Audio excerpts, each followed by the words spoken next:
Christmas is just about 10 days away. 9 to 10 sleeps to Christmas, and Maria is anxious. She's anxious because she has to go home for Christmas, spend time with her family, lots of food, lots of bonding, lots of singing, alcohol, and sugar. Maria finds that she feels most alone, most isolated, most different when she's around family.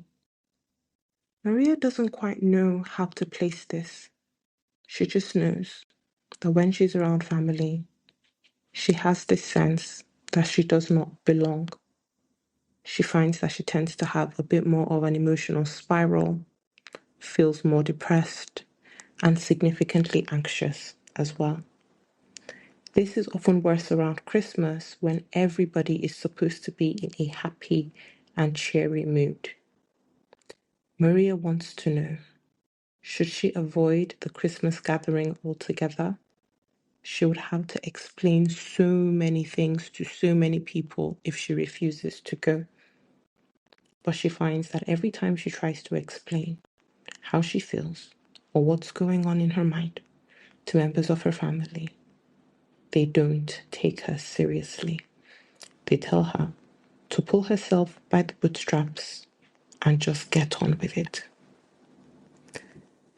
Today we're going to be talking about Christmas and mental health. Mental health around the holiday season. It's supposed to be the most wonderful time of the year, but for some people, it doesn't feel as joyful. For many people, this season can cause a lot of deterioration in mental health, increase in stress levels, as well as high levels of anxiety, as well as depression. According to the National Alliance on Mental Health, about 64% of people report that over the holiday season, their mental health is worse and it causes a deterioration. This deterioration can sometimes be associated with other kinds of symptoms, symptoms like anxiety, symptoms like feeling low in mood, symptoms like fatigue, symptoms like frustration. Also, this sensation of isolation and loneliness that Maria explained is actually common in a lot of people around this time of the year. So, what can someone like Maria do over the holidays to manage her mental health, to ease her stress, and to give herself a different perspective on what might be going on? We'll talk about a few things that Maria can do over the holiday season to help support her mental well-being. But it's important to note that if anyone is in a dangerous or harmful situation, then removing themselves from that kind of situation is really important.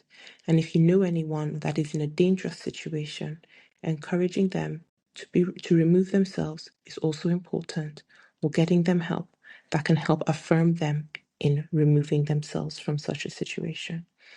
However, if there is no direct impact of trauma, a few things that we might recommend about helping oneself during the holiday season would be: the first thing is accepting the reality of the situation.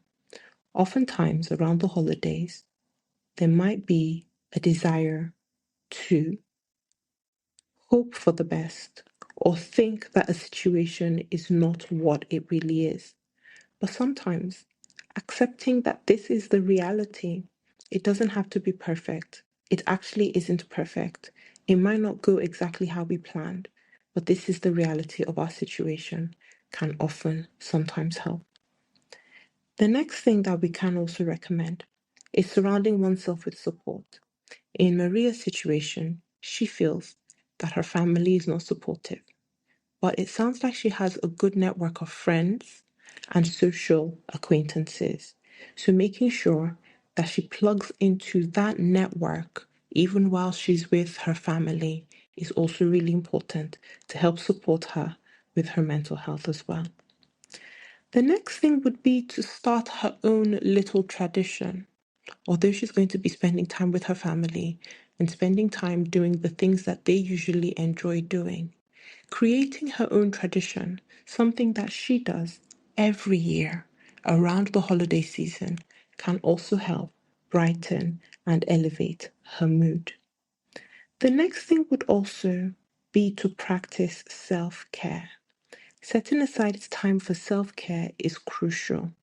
This might be taking a few hours a day away from the family setup to sit down and read, to make sure she's meditating, journaling, or doing whatever it is that she would usually do for stress management, even when she wasn't around the family. Doing this and prioritizing her self care can also help reduce that sensation of feeling overwhelmed and overstimulated. It's also giving herself time to come back to herself and come back to being in tune with her emotions and being in tune with her feelings. The next thing that we would also recommend for Maria is also to ensure that she seeks professional help. So she doesn't need to wait for a crisis or a fight or an argument to speak to someone over the holidays. The Samaritans are open 24/7 with someone on the other end of the line. She can speak with the therapist or speak with her doctor as well to be able to discuss the stresses of the season and access any support that might be needed as well. The next thing would also be to give herself space and room to be.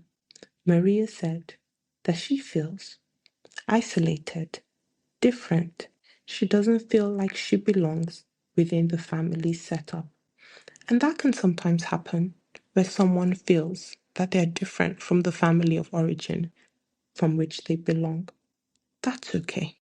Recognizing that she's different and celebrating her own unique differences is also really important. So, mental health around the holiday season is actually really important. The holiday season can affect our mental health in lots of different ways, and as we shared, many people experience this around the holiday season. So, the first thing is to acknowledge how she's feeling.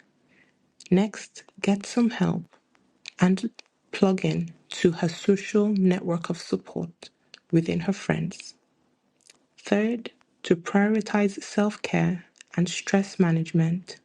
Fourth, to create her own tradition, something small, something simple. And five, to accept and acknowledge that this is the reality that she's currently experiencing. And although she cannot and might not be able to change every single person, she can celebrate who she is and her identity and know that that's good enough for today. That's it from me from today.